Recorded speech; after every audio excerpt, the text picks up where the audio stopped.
Hey guys, welcome to Astra YouTuber. तो आज अभी हम लोग पढ़ने वाले हैं केमिस्ट्री का फर्स्ट चैप्टर, जिसमें आप जानते हो मैटर इन आवर सराउंडिंग हमारा चल रहा है। लास्ट वीडियो में हम लोगों ने पढ़ा था effect of temperature on matter, लेकिन आज ये जो हमारा टॉपिक है effect of pressure on matter.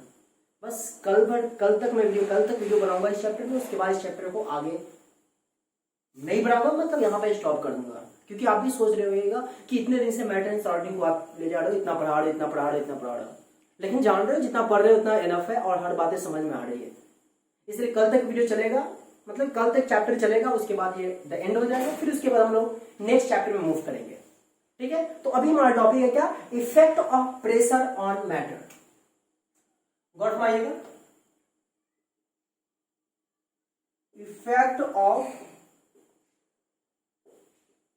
Pressure on matter. अब एक बात जरा आप मुझे बताओ, गौर माना, effect of pressure on matter, है ना।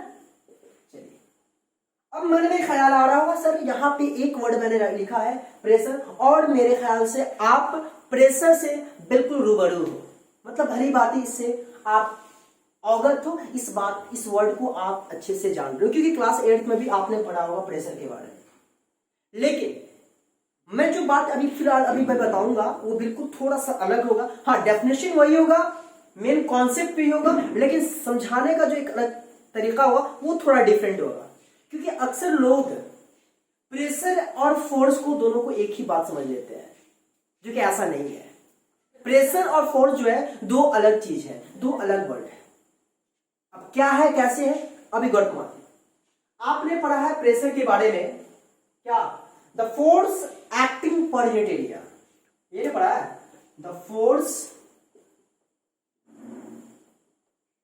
Acting per unit area, the force acting per unit area को हम लोग कहते हैं क्या, प्रेशर कहते हैं, है ना, प्रेशर कहते हैं। जैसे आप इसको हम सिंबॉलिकल जो लिखते हैं P इक्वल F बाई ए, ये लिखते हैं। अब जरा सोचिए कि P इक्वल F बाई ए है, तो आप मुझे बताओ यहां पे फोर्स पर यूनिट एरिया में अगर लगता है तो उसको हम प्रेशर कहते हैं। पर यूनिट एरिया में जो फोर्स लगता है उसको हम प्रेशर कहते हैं। तो आप मुझे बताओ प्रेशर और फोर्स, इसमें क्या डिफरेंस होगा। तो मैं आपको बता दूं, हम फोर्स लगा रहे हैं कहीं, मान लो यहां हम फोर्स लगा रहे हैं, तो क्या फोर्स लगाने के लिए कोई पार्टिकुलर एरिया चाहिए? क्या फोर्स किसी पार्टिकुलर एरिया पर डिपेंड करेगा? नहीं, हम जहां मन करे वहां लगा सकते हैं। लेकिन प्रेशर लगाने के लिए क्या होगा, किसी एक पार्टिकुलर एरिया पे, किसी पार्टिकुलर एरिया में हमको प्रेशर लगाना है। जैसे मैं यहां लगा रहा हूं तो इतना एरिया, ये एरिया जो देख पा रहे हो, इतना एरिया में हम प्रेशर लगा रहे हैं। लेकिन फोर्स तो बहुत तरह का होता है, हर जगह हम पर फोर्स लग रहा है, इधर लग रहा है, इधर लग रहा है, हर तरफ फोर्स लग रहा है। लेकिन प्रेशर जो होता है किसी पार्टिकुलर एरिया में, तो समझे प्रेशर और फोर्स में क्या है, फोर्स जो होता है कहीं भी लग सकता है, किधर भी लग सकता है, लेकिन प्रेशर किसी पार्टिकुलर यूनिट एरिया में लगेगा। तो प्रेशर फोर्स समझे ना। अब जरा बताइए, प्रेशर का, फोर्स का यूनिट होता है क्या जी, न्यूटन, और एरिया का यूनिट होता है क्या, मीटर स्क्वायर। तो फाइनली इसको हम कहते हैं क्या, न्यूटन पर मीटर स्क्वायर, है ना। और इस न्यूटन पर मीटर स्क्वायर को हम लोग दूसरे वर्ड में पास्कल भी कहते हैं। क्या कहते हैं, पास्कल, है ना। पास्कल एक बहुत बड़े महान साइंटिस्ट थे, है ना, उनके नाम पर रखा गया है। और ये जो भी हम पढ़ रहे हैं pressure on matter, solid liquid gas में जो प्रेशर लगेगा, ये दरअसल उसमें जो प्रेशर लगा, ये सारी की सारी बातें एक पास्कल साहब ने बताया, और उस लॉ का नाम रखा गया बाद में चलकर उसका पास्कल लॉ। इसको बड़े क्लास में पढ़ना है, फिलहाल नहीं पढ़ना है। बस इतना जान लो कि प्रेशर जो होता है उसका यूनिट होता है न्यूटन पर मीटर स्क्वायर, या हम दूसरे वर्ड में कहते हैं पास्कल। समझ रहे हैं, 1 पास्कल की अगर बात हो तो क्या कहोगे आप। अगर मान लो 1 पास्कल की अगर मैं बात करूं तो 1 पास्कल का क्या मतलब, ये 1 कब आएगा, जब ये फोर्स 1 होगा और एरिया भी 1 होगा। मतलब क्या है, 1 unit of force, 1 newton of force, 1 newton of force, 1 newton of force ना, बाबा गलत बोला, 1 newton of force acting on 1 metre square area, 1 newton का फोर्स अगर 1 मीटर स्क्वायर एरिया में अप्लाई होता है तो उसको क्या कहते हैं, 1 पास्कल कहते हैं। समझे बात की नहीं? 1 पास्कल किसको कहेंगे, जब 1 मीटर स्क्वायर एरिया में अगर 1 न्यूटन का फोर्स लग रहा है, 1 न्यूटन का फोर्स लग रहा है तो उसको हम 1 पास्कल कहते हैं, है ना। चलिए, ये तो 1 पास्कल आपको क्लियर है। अब हम लोग को जानना है कि ये प्रेशर जो आखिरकार लग रहा है ये मैटर पे लग रहा है। और मैं मैटर की बात करूं तो मैटर में बहुत सारी बात आती है। मैटर में क्या क्या आता है? मैटर में आप जानते हो सॉलिड, लिक्विड एंड क्या, गैस। ये 3 बातें हैं जो इसमें हमें अभी प्रेशर के बारे में पढ़ना है कि इस तीनों पर प्रेशर कैसे कैसे एक्ट होता है। ठीक है, चलिए हम लोग देख लेते हैं। आप गौर फरमाओगे, यहां लिख रहा हूं,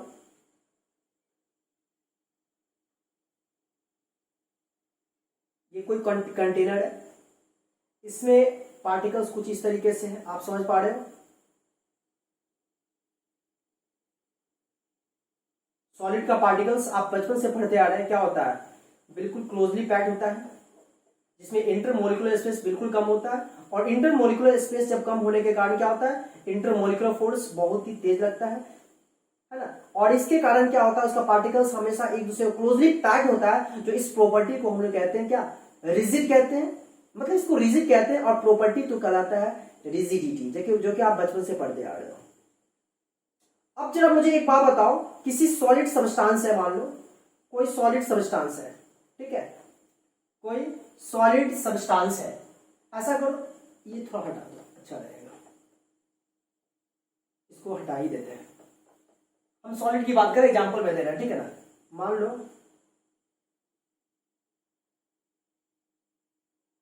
दिख रहा है ये सॉलिड पार्टिकल्स है, मान लो यहां ये सॉलिड पार्टिकल्स है, ठीक है, क्या है, सॉलिड पार्टिकल्स है। आप बचपन से जानते हो सॉलिड का पार्टिकल्स कैसा होता है, क्लोजली पैक्ड होता है ना। कोई सॉलिड है, सॉलिड में क्या हो सकता है, ब्रिक्स हो सकता है, स्टोन हो सकता है, चेयर हो सकता है, चेयर का पार्टिकल्स, मतलब कुछ भी कह दो, ठीक है, ये सॉलिड का पार्टिकल्स है। चलो, अब ये सॉलिड है और लिक्विड भी बना ही देता हूं। ये मान लो लिक्विड है, तो लिक्विड में जानते हो कि पार्टिकल्स जो होता है उसका बिल्कुल थोड़ा हटके होता है, यानी दूर दूर होता है। और गैस तो समझ भी करते हो, दिख रहा है। चलिए, गैस का पार्टिकल्स जो है वो बहुत हटके होता है, आप बखूबी अच्छे अंदाज में समझ रहे हो, एक यहां तो एक यहां, यहां ऐसा, ठीक है। इस तरीके से गैस का पार्टिकल्स होता है। ये आपका सॉलिड है, अब सॉलिड में आप कुछ भी एग्जांपल दे सकते हो। ये आपका लिक्विड और ये गैस, ठीक है। अब एक बार हमको एग्जांपल के हिसाब से लेकर चलना है कि सॉलिड में प्रेशर कैसे लगेगा, लिक्विड में प्रेशर कैसे लगेगा एंड गैस में प्रेशर कैसे लगेगा। अच्छे से समझना, हर बात में फील करूंगा आपको, क्योंकि जब तक बात को फील नहीं करोगे तब तक आप आसानी से समझ नहीं पाओगे। क्योंकि जानते हो साइंस जो होता है कॉन्सेप्चुअल होता है, वो हर बात को फील किया जाता है। अगर फील कर लिए तो आप उसका आंसर खुद ब खुद अपने लैंग्वेज में दे सकते हो। चलिए, ये सॉलिड है, आपको मैं बता दूं, सॉलिड में मान लो कि मैं लेता हूं मार्बल्स, ओके, या कोई भी पार्टिकल्स, मान लो मार्बल या कुछ पार्टिकल्स। अब इसमें एक बात जरा गौर फरमाओ, मैं क्या करना चाह रहा हूं, आप देख पा रहे होइएगा, इसको बोलते हैं पिस्टन। अब पिस्टन का मतलब वो नहीं, रिवॉल्वर पिस्टन मत समझ लेना, ये पिस्टन है। पिस्टन का मतलब क्या होता है आपको बता दूं, आपने देखा होगा सिरिंज, इंजेक्शन पढ़ा है ना, तो बताना बचपन से लेकर अभी तक किसको इंजेक्शन से डर लगता है, कमेंट बॉक्स में जरूर कमेंट करना, क्योंकि मेरे को तो इंजेक्शन से डर लगता है, मैं जानता हूं इस बात से, ठीक है ना। मेरे को याद है बचपन में कभी पढ़ा था, उसके बाद नहीं, हाँ बीच में एक बार पढ़ा था जब मेरे को बहुत सारा ज्यादा सीरियस हुआ था तो, लेकिन हाँ मेरे को डर लगता है। आपको डर लगता है कि नहीं लगता है, कमेंट बॉक्स में करना। चलो, ये इंजेक्शन आपने देखा होगा। इंजेक्शन क्या होता है कि डॉक्टर साहब जो होते हैं ऐसे करते हैं, और जो कोई इसको ऐसे करते हैं तो पता चलता होगा, आप देखिएगा इंजेक्शन का कुछ इस तरीके से ये पार्ट होता है ऐसा, ठीक है ना, ये पार्ट होता है। तो जैसे ही हम इंजेक्ट करते हैं तो पता ये चलता है कि उसमें प्रेशर लगा रहा है ना। तो आप बताओ ये सॉलिड पार्टिकल्स है, तो इस सॉलिड पार्टिकल्स में जब आप इंजेक्ट करोगे, बॉडी सॉलिड नहीं होता, बॉडी सॉलिड में मानोगे लेकिन वो थोड़ा सा उसमें ये हो सकता है, ठीक है ना। तो अगर मानना है तो हम तो पढ़ रहे हैं सॉलिड में कि कैसे फोर्स प्रेशर लगता है। तो सॉलिड का पार्टिकल जानते हो बिल्कुल क्लोजली पैक्ड होता है, तो इस पे प्रेशर लगेगा।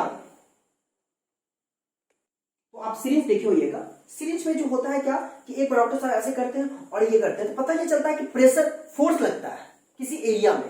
तो वही बात मैं बताना चाह रहा हूं ये पिस्टन के बारे में। तो वो जो हम ऐसे करते हैं ना उसको पिस्टन कहते हैं, फोर्स लगाना। दूसरा एग्जांपल देख लो ना, होली में आप देखिए पिचकारी, पिचकारी में भी तुम लोग ऐसा प्रेशर लगाते हैं, प्रेशर लगाते हैं उसमें से बहुत सारा कलर जाता है, दूसरे पड़ता है, पता चलता है कि गाली देना स्टार्ट, है ना, ऐसा भी हुआ है। कुछ लोग अच्छे अच्छे ही मानते हैं, खैर होली का त्योहार मान सकते हो, कोई दिक्कत नहीं। हाँ, तो मैं ये कहना चाह रहा हूं कि सॉलिड में आप अगर प्रेशर लगाओगे, हम प्रेशर पढ़ रहे हैं ना, मैटर में प्रेशर, वो भी सॉलिड में, तो सॉलिड में आप प्रेशर लगाओगे तो बताओ प्रेशर कुछ पता चलेगा क्या? प्रेशर पता चलेगा सॉलिड में? मान लो ना इसमें ईट रखा हुआ है, ईट का पार्टिकल्स, इसको प्रेशर लगा रहा है, जोर से लगा रहा है, क्या ये इसको कंप्रेस कर पाएगा? ये पिस्टन इसको कंप्रेस कर पाएगा? ये ऐसे लगा रहे हैं पिस्टन इसको हम इस डायरेक्शन नीचे में, तो क्या इस सॉलिड पार्टिकल्स जो है उस पार्टिकल्स को कंप्रेस करेगा? प्रेशर लगेगा? न के बराबर, नेग्लिजिबल। तो जनरली आपको मैं बता दूं, किसी भी सॉलिड पार्टिकल्स में आप प्रेशर लगाओगे तो प्रेशर का मतलब फोर्स लगाना। तो बताओ ना सॉलिड पार्टिकल्स में फोर्स लगेगा तो पता चलेगा क्या? हम इसमें फोर्स लगा रहे हैं, कुछ हो रहा है, इसमें कुछ हो पा रहा है बोर्ड में? नहीं है। तो मैंने कहने का मतलब क्या है कि सॉलिड पार्टिकल्स में प्रेशर जो होता है दरअसल उतना देखा नहीं जाता है, मतलब पता ही नहीं चलेगा।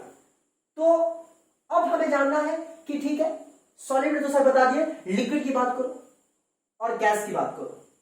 तो मैं आपको बता दूं प्रेशर जनरली आपका इन द केस ऑफ लिक्विड में लगता है, इन द केस ऑफ गैस में लगता है। मतलब लिक्विड और गैस में आपको प्रेशर देखने को मिलेगा,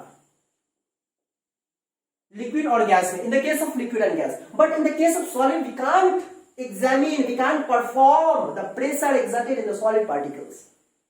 सॉलिड पार्टिकल्स में हम लोग एग्जामिन नहीं कर सकते हैं क्योंकि जानते हो सॉलिड का पार्टिकल्स होता है बहुत ही क्लोजली पैक्ड होता है। चलिए अब लिक्विड की बात करते हैं। तो आप देख पा रहे हो यहां लिक्विड है और ये आप देख पा रहे हो ये पिस्टन है, ये सॉरी पिस्टन का है, पिस्टन का ये पार्ट है, एरिया जिसको कहते हैं। अच्छा एक बार बताओ, मान लो गॉट माना, मान लो कि 1 न्यूटन का फोर्स हम लगा रहे हैं, ठीक है ना। इसका जो पिस्टन है, पिस्टन का ये जो एरिया होगा, तो पिस्टन का एरिया अगर मान लो 1 न्यूटन फोर्स लगा रहा है, पिस्टन का एरिया मान लो 1 मीटर स्क्वायर, तो क्या आएगा 1 न्यूटन पर मीटर स्क्वायर, यानी 1 पास्कल होगा, यानी 1 पास्कल इसमें सॉलिड में फोर्स लगेगा। अब यहां देख लो, यहां पर आप मान लो कि 1 न्यूटन का फोर्स लगा रहे हो, 1 न्यूटन का फोर्स आप लगा रहे हो, तो ये फोर्स जब पिस्टन से लिक्विड पार्टिकल जो लगाएंगे तो क्या होगा, एरिया क्या होगा, एरिया क्या होगा, एरिया पता चलेगा कि इसको और कंप्रेस करेगा। अरे भाई देखो ना, ये जब हम ऐसे करेंगे तो क्या होगा, लिक्विड कोई भी चीज है लिक्विड है, उसमें हम लोग ऐसे प्रेशर लगा रहे हैं, तो प्रेशर लगाएंगे तो क्या होगा, पता चला कि एरिया बढ़ जाएगा। एरिया बढ़ेगा ना, नहीं बढ़ेगा। इमेजिन, फील करो यार, फील करो, कहीं भी पानी है, लिक्विड है, लिक्विड का बेस्ट एग्जांपल पानी मान लो, वाटर, उसमें आप प्रेशर लगा रहे हो किसी चीज से, तो प्रेशर लगा रहे हैं तो क्या होगा, प्रेशर लगाएंगे तो पता ये चलेगा कि लिक्विड जो है, लिक्विड का जो उसका जो एरिया होगा उतना एरिया पानी लेगा और बाद बाकी को डिस्प्लेस कर देगा। सिरिंज देख लो ना, सिरिंज में जैसे हम उसको प्रेशर लगाते हैं तो पता चलता है क्या, इसका जो एरिया उतना एरिया को वो कवर करता है, बाद बाकी को डिस्प्लेस कर देता है, बाद बाकी को डिस्प्लेस कर देता है। तो ये दरअसल क्या है, लिक्विड जो होता है इनकम्प्रेसिबल होता है,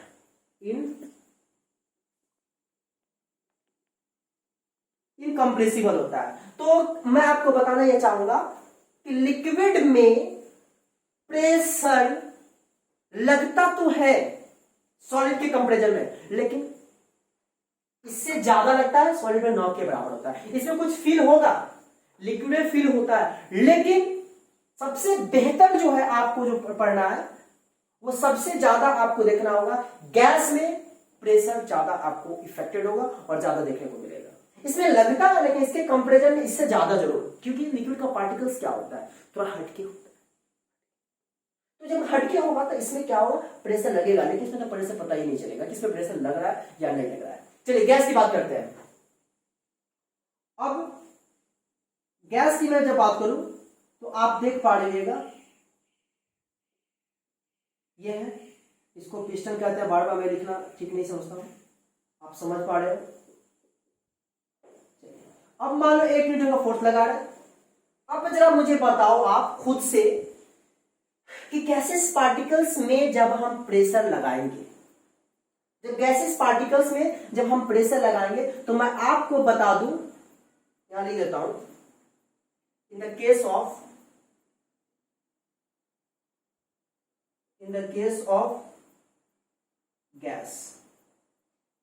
गैस के केस में, तो गैस के केस में क्या होता है, आप जब प्रेशर लगाओगे, जब आप प्रेशर लगाओगे तो क्या होगा, प्रेशर लगाओगे और इसका जब प्रेशर लगाओगे तो पता यह चलेगा कि इसके पार्टिकल्स में क्या होगा, बिल्कुल पास पास आ जाएगा, पास पास आ जाएगा। जब पास पास आएगा तो पता यह चलेगा कि इसका टेम्परेचर, मतलब गैस में क्या होता है, प्रेशर जब आप इंक्रीज करोगे, प्रेशर इंक्रीज करोगे एंड टेम्परेचर रिड्यूस करोगे, प्रेशर इंक्रीज कर रहे हैं और टेम्परेचर क्या कर रहे हैं, रिड्यूस कर रहे हैं। मतलब अब रिड्यूस का मतलब क्या हुआ, तो सोचो, इस पर जब हम प्रेशर लगाएंगे तो इसका पार्टिकल्स क्या होगा, बिल्कुल पास में आएगा, और जब पास में आएगा तो एक दूसरे से कोलाइड करेगा। जब कोलाइड करेगा तो क्या होगा, इसका टेम्परेचर कम होगा, और जब टेम्परेचर कम होगा तो क्या हुआ, गैस से वो लिक्विड स्टेट में आना चाहेगा। जैसे टेम्परेचर कम होगा देन क्या होगा, gas converted into liquid, gas converted into liquid. Example बता दूंगा मैं आपको, एलपीजी गैस आप जानते हो, एलपीजी गैस, सीएनजी और छोटू ड्राई आइस। ये एलपीजी गैस और एलपीजी की बात करो, लिक्विफाइड पेट्रोलियम गैस क्या होता है आप देखे होइएगा ना। एलपीजी गैस जो होता है गैस होता है, लेकिन आप सिलेंडर को जब हिलाओगे ना तो पता नहीं चलेगा कि वो इसमें लिक्विड कोई भरा हुआ चीज है, ऐसा फील होता है। स्प्रे में भी क्या होता है, स्प्रे का जो बॉटल होता है उसको जब ऐसे कुछ हिलाओगे तो पता ही चलेगा कि उसके अंदर लिक्विड है, और हम लोग कहते हैं गैस है। सीएनजी भी क्या है, ये गैस है, लेकिन किसी भी कंटेनर के अंदर अगर कुछ रख दोगे तो वो लिक्विड होगा। अब मन में ख्याल हुआ कि कहते गैस है और उसके अंदर लिक्विड रहता है, ये कैसे, सिंपल सी बात है। क्या होता है कि गैस में किसी एक गैस को किसी दूसरे कंटेनर में जब हम फिल करते हैं तो वहां पे क्या होता है, कंप्रेस करते हैं। एक्चुअली गैस जो होता है वो कंप्रेस किया जाता है, कंप्रेसिबिलिटी शो करता है, कंप्रेस करते हैं। और जैसे ही उसको कंप्रेस करना इन द सेंस कि प्रेशर लगाना, तो प्रेशर लगाते हैं ना तो इसके पार्टिकल्स में क्या होता है, हीट एनर्जी जो होता है रिड्यूस होता है, कम होता है। हीट क्या होता है, हीट इसका रिड्यूस होता है। जब हीट रिड्यूस होगा और प्रेशर क्या होगा, प्रेशर वहां पे इंक्रीज करेगा, तो प्रेशर इंक्रीज करेगा, हीट रिड्यूस करेगा, तो पता ही चलेगा कि जितना पार्टिकल्स दूर दूर है उतना वो पास पास आएगा, और जब पास पास आएगा तो गैस से किस में कन्वर्ट होगा, लिक्विड में कन्वर्ट होगा ना, लिक्विड में कन्वर्ट होगा ना। इस तरीके से गैसेस पार्टिकल्स जो होता है उसको हम लोग किसी इसमें कंटेनर में जो फिल करते हैं तो उसको कंप्रेस करके और लिक्विड बन जाता है। सीएनजी भी वैसे ही सेम बात है, कंप्रेस नेचर का नाम में से है कंप्रेस करना, तो कंप्रेस करके किसी सिलेंडर या के कंटेनर में इसको भरा जाता है। छोटू की बात कर रहा हूं, CO2 जिसे हम लोग कहते हैं, आप जानते हो CO2 क्या है, गैस है, गैस है ना। तो अब मैं बता दूं, आप कभी अक्सर देखिएगा CO2 का हम लोग यूज जनरली करते हैं, स्टेज शो वगैरह कहीं होता है तो वहां पर आपको देखने को मिलेगा। जैसे मैंने पिछले वीडियोस में भी कहा था कि नेहा कक्कड़ जब स्टेज शो करती है तो आप धुआं धुआं देखते हो बहुत सारा। दरअसल वो होता है ड्राई आइस होता है, CO2 को हम लोग बोलते हैं ड्राई आइस, ड्राई आइस। अब कहोगे ड्राई आइस कैसे हो गया, तो ये ड्राई आइस दिख रहा है ना, ये ड्राई आइस, चलिए ठीक है, ड्राई आइस कैसे हो गया, तो आप जानते हो एक्चुअली CO2 जो होता है गैसेस पार्टिकल्स है, फिर उसके बाद वही बात इसमें है। सिमिलरली क्या करते हैं, सिमिलरली मैंने कि हम लोग प्रेशर लगाते हैं, टेम्परेचर रिड्यूस होता है, और टेम्परेचर रिड्यूस होते होते और प्रेशर लगाएंगे, जितना ज्यादा प्रेशर लगाएंगे गैस से लिक्विड होगा, और ज्यादा प्रेशर लगाएंगे टेम्परेचर और कम होगा और कम होगा, फाइनली वो लिक्विड टू क्या बन जाएगा, सॉलिड बन जाएगा। तो ड्राई आइस जो होता है दरअसल इसी को बोलते हैं CO2। CO2 जो होता है ड्राई आइस होता है, जिसका हम लोग स्टेज शो वगैरह इस सब करने में यूज करते हैं। तो उम्मीद है मैंने जो बातें आपको बताया यहाँ पे फिलहाल कि प्रेशर मैटर में जो लगता है वो किन किन केस में लगता है, और सबसे ज्यादा इफेक्टिव किस केस में होता है, ये सारी बातें। तो इतना आप क्या करोगे कि कॉपी में वीडियोस को पॉज करके नोट जरूर करना है। अब हमारा लास्ट टॉपिक है इफेक्ट ऑफ द प्रेशर हो गया, सॉरी इवेपोरेशन। तो इवेपोरेशन में हम लोग पढ़ेंगे क्या, इवेपोरेशन और बॉइलिंग में क्या फर्क है, फिर इसके बाद इवेपोरेशन किन किन फैक्टर पर डिपेंड करता है, ये सारी बातें अभी हम लोग इसी वीडियो में पढ़ेंगे। तो फिलहाल अभी तो मुझे क्या करना होगा, इसको थोड़ा इरेज करना होगा तभी समझा पाएंगे। तो ठीक है, इसको इरेज करते हैं। अब हम लोग देखने वाले हैं इवेपोरेशन। ये बोर्ड रख चुका है, मैंने यहाँ पर रब नहीं किया क्योंकि थोड़ा सा इससे रिलेटेड बातें मैं आपको बताना चाहूंगा, इसलिए मैंने रब नहीं किया। ठीक है, हम लोग वही पढ़ेंगे इवेपोरेशन। इवेपोरेशन यहाँ लीजिए,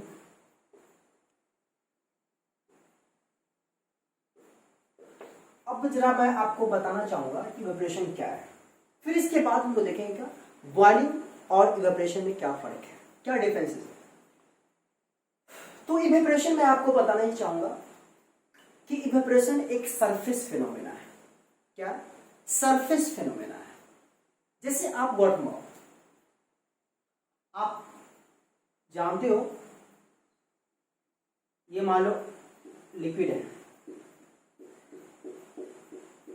तो इस पे क्या है, एक सरफेस होता है। ठीक है, और इवेपोरेशन में क्या होता है, वाटर में क्या करना चाह रहा हूं, इवेपोरेशन में क्या होता है कि ये इवेपोरेशन सन से क्या होता है, हीट एब्सॉर्ब करता है, हीट लेता है। इधर सन है मान लो, और ये सन जो होता है ये हीट लेता है। सन से हीट लेता कौन, ये सरफेस, ये लिक्विड पार्टिकल्स। ठीक है ना, और ये लिक्विड पार्टिकल्स क्या करता है कि जैसे ही हीट लेता है तो हीट लेने के बाद क्या होता है, उसमें काइनेटिक एनर्जी आ जाता है। हीट लेगा तो काइनेटिक एनर्जी होगा, जब हीट लेने के बाद काइनेटिक एनर्जी आता है तो इसका सरफेस में जितना जो पार्टिकल्स होता है वो उड़ना चाहता है, स्किप करना चाहता है, भागना चाहता है। तो पता यह चलता है कि ये पार्टिकल्स कुछ इस तरीके से उड़ जाता है, क्या बोलेंगे, स्किप कर जाता है। स्किप नहीं, सीधी सी बात उड़ जाता है, उड़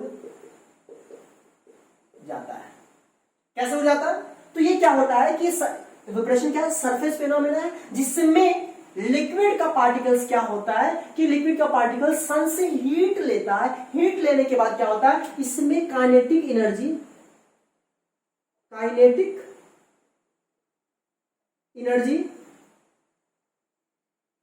between the particles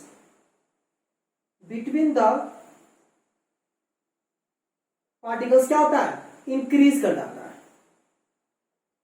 between the particles increase कर जाता है, और जैसे ही पार्टिकल्स इंक्रीज करता है तो जाहिर सी बात है कि उसमें काइनेटिक एनर्जी होगा, तो पार्टिकल्स भागना चाहेगा, और भागते भागते क्या होता है, एक ऐसा केस होता है जो उस पर जितना भी लिक्विड है वो वेपर बन जाता है।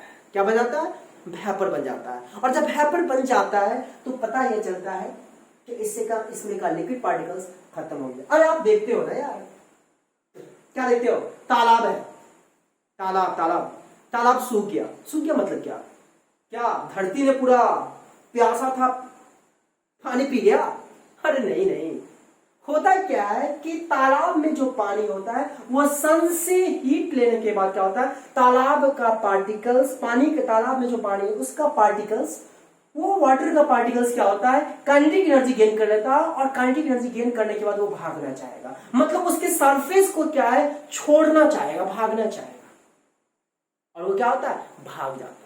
अब मैं बताना चाहूंगा कि इवेपोरेशन में आपको जरूरी नहीं है कि 100 डिग्री सेल्सियस ही होगा तो इवेपोरेशन होगा। आपका 30, 10, 25, 50 इतना टेम्परेचर पर भी आपका इवेपोरेशन वर्कआउट होगा। जरूरी नहीं है कि 100 डिग्री सेल्सियस। देखिए, आप किसी चीज को बॉयल जब करोगे ना, तो बॉयल करने के लिए मिनिमम टेम्परेचर 100 डिग्री सेल्सियस चाहिए।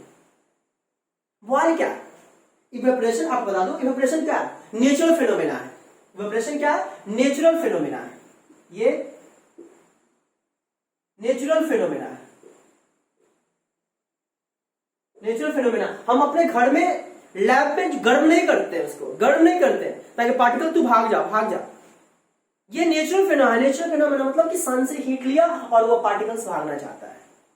लेकिन बॉइलिंग में जानते हो, बॉइलिंग में क्या होता है, उसको हीट करना पड़ता है, हीट करते हैं और एक ऐसा केस आता है जो 100 डिग्री सेल्सियस जैसे गेन करता है वो पार्टिकल्स, तब वो वेपर बनता है, तब वो वाष्प बनता है। यहां पे ऐसी बात नहीं है, ये नेचुरल फिनोमिना है।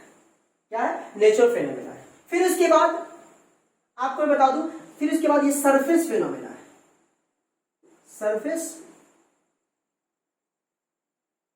फिनोमिना है। कौन? इवेपोरेशन। तो इवेपोरेशन का डेफिनेशन क्या हुआ? Evaporation is a process of converting the liquid particles into gases particles. इसको डिफाइन कैसे करेंगे?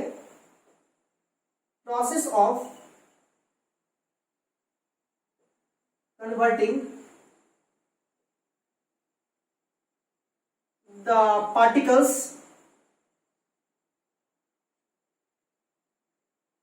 from liquid to vapor is called evaporation।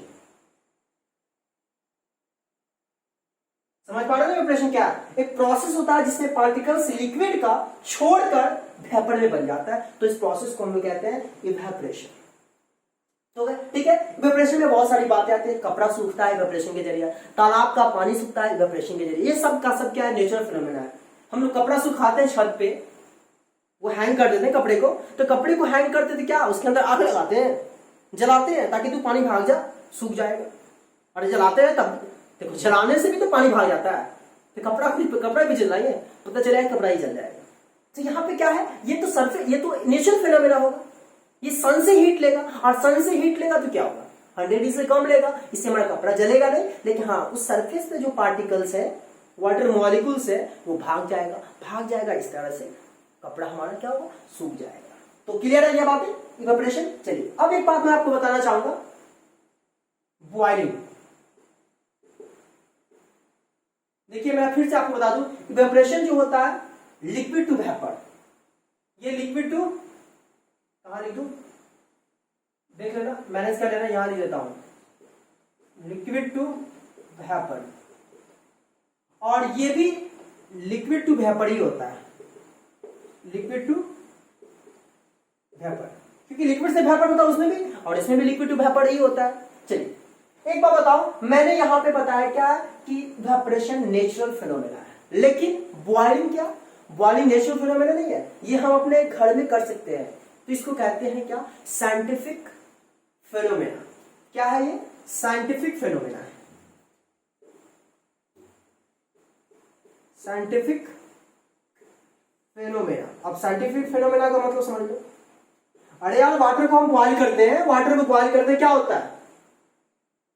ये कंटेनर है, इसमें वाटर है, इसको हम लोग बॉइल करते हैं तो क्या होता है? ये जैसे इसको 100 डिग्री सेल्सियस मिलता है तो इसका वाटर मॉलिक्यूल जो होता है, वाटर पार्टिकल जो होता है, भाग जाता है ना। तो इसलिए इसको कहते हैं क्या? साइंटिफिक फिनोमेना है। उसको गर्म करते हैं, 100 डिग्री मिला, गर्म होता भाग जाता है। उसके बाद ये आपको मैं बता दूं, बल्क फिनोमेना। क्या होता है? Bulk phenomena. मेरा माइक गिर गया, एक मिनट, माइक को ठीक कर देता हूं, ठीक है।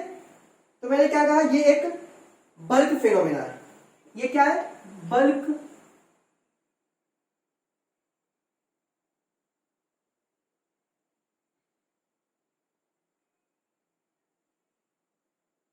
ये बल्क फिनोमेना है। और बल्क का मतलब होता है क्या कि फॉर लिक्विड।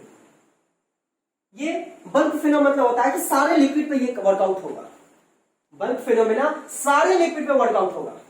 तो ये समझ में बात आई, मैंने जो बातें बताया अभी फिलहाल। और हाँ एक और बात, बॉइलिंग में आपका 100 डिग्री सेल्सियस होना चाहिए, 100 डिग्री सेल्सियस होना चाहिए, लेकिन लिक्विड ये वेपर में लेस देन 100 डिग्री सेल्सियस होना चाहिए, लेस देन 100 डिग्री सेल्सियस होगा तो क्या होगा? इवेपोरेशन हो सकता है। तो बात समझ में आ रही है? ये सारी बातें मैंने आपको बताया बॉइलिंग और इवेपोरेशन में डिफरेंसेस। अब हमें जानना है कि इवेपोरेशन पे कौन कौन सा फैक्टर जो होता है वर्कआउट होता है। तो थोड़ा सा मैं इरेज कर देता हूं फिलहाल। कहाँ इरेज कर दूं? इसको इधर साइड से इरेज करता हूं क्या? चलिए ठीक है। तो अब हम लोग देख लेते हैं फैक्टर्स अफेक्टिंग। फैक्टर्स अफेक्टिंग मतलब कि इवेपोरेशन पर कौन कौन सा फैक्टर वर्कआउट होता है। तो आपको फर्स्ट नंबर जो हो जाएगा, फर्स्ट नंबर जितना ज्यादा टेम्परेचर होगा उतना ज्यादा क्या होगा आपका इवेपोरेशन होगा। मोर टेम्परेचर मोर इवेपोरेशन, मोर इवेपोरेशन। आप देखते होइएगा गर्मी के समय में, गर्मी के टाइम में क्या होता है, गर्मी के टाइम में कपड़े जल्दी सूख जाते हैं, मतलब उसमें इवेपोरेशन जो होता है, नेचुरल फिनोमेना जो होता है बहुत ही तेजी होता है। तो ये फैक्टर से मतलब कि इवेपोरेशन को कौन कौन सा फैक्टर जो होता है वो इफेक्ट करता है, कौन कौन सा फैक्टर पे ये डिपेंड करता है। तो जितना ज्यादा टेम्परेचर होगा उतना ज्यादा इवेपोरेशन होगा। मैंने बोला ना गर्मी के समय तालाब भी सूख जाता है, ये सब सारा का सारा नेचुरल फिनोमेना है। दूसरी बात मोर सरफेस एरिया, मोर सरफेस एरिया क्या होगा, मोर इवेपोरेशन कॉजेस, मोर इवेपोरेशन कॉजेस। जितना ज्यादा सरफेस एरिया होगा उतना ज्यादा क्या होगा इवेपोरेशन होगा। आप देखिएगा कपड़े को हम लोग साफ करते हैं, भिंगा दिए और जाके कपड़े पे ऐसे ही रख देते हैं। रखने के बाद क्या होगा कि वो कपड़ा और एक कपड़ा ऐसा लो जिसको फैला के रख दो, उसका सरफेस एरिया और इंक्रीज कर दो। कौन जल्दी इवेपोरेशन होगा, कौन जल्दी कपड़ा सूखेगा, सूखेगा इन द सेंस की इवेपोरेट कौन सा होगा, तो जो जिसको आप स्प्रेड आउट किए। तो स्प्रेड आउट करने का मतलब क्या हुआ कि वो जैसे ही स्प्रेड आउट करोगे तो पता ये चलेगा पार्टिकल्स जो है ना उसके अंदर वो दूर दूर हो जाएगा। और जैसे पार्टिकल्स दूर होगा तो सन से हीट लेगा और वो जल्दी से भाग जाएगा। लेकिन जो कपड़े को आप भिंगाए और उसको ऐसे ही रख देते हैं तो पता यह चलता है उसका पार्टिकल जो है ना एक दूसरे के क्लोजली पैक्ड हो जाता है, तो उसको इवेपोरेशन होने में वक्त लगेगा।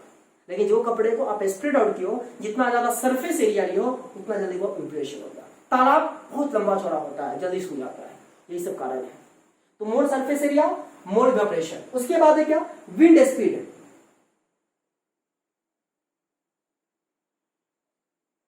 जितना ज्यादा हवा भी बहेगा उतना जल्दी इवेपोरेशन भी होगा। हवा बहेगा तो भाई पार्टिकल्स भी तो भागेगा, पार्टिकल्स भागेगा तो सूख जाएगा।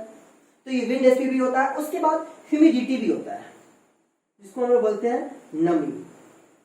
तो ह्यूमिडिटी भी जो होता है यहाँ पे वर्कआउट होता है। तो इतनी सारी बातें आपका यहाँ पे खत्म होता है जो मैंने बताया कि कौन सा इफेक्ट इवेपोरेशन पे वर्कआउट होता है। आशा करता हूं, और हाँ आप कोशिश करना कि वीडियो को पॉज करके कॉपी में नोट डाउन करें। कल लास्ट आपका इस चैप्टर पे का क्लास होगा, फिर इसके बाद ये चैप्टर फिनिश, फिर इसके बाद हम लोग नेक्स्ट चैप्टर में मूव करेंगे। तो उम्मीद है आज का सेशन आपको बेहद अच्छा लगा होगा। अच्छा लगा तो प्लीज वीडियो को लाइक करिए, दोस्तों को भी शेयर करिए, साथ ही चैनल पर नए हैं तो सब्सक्राइब कर बेल आइकन को प्रेस करिए ताकि ऐसा ही वीडियोस का नोटिफिकेशन आप तक पहुंचता रहे। तो थैंक यू।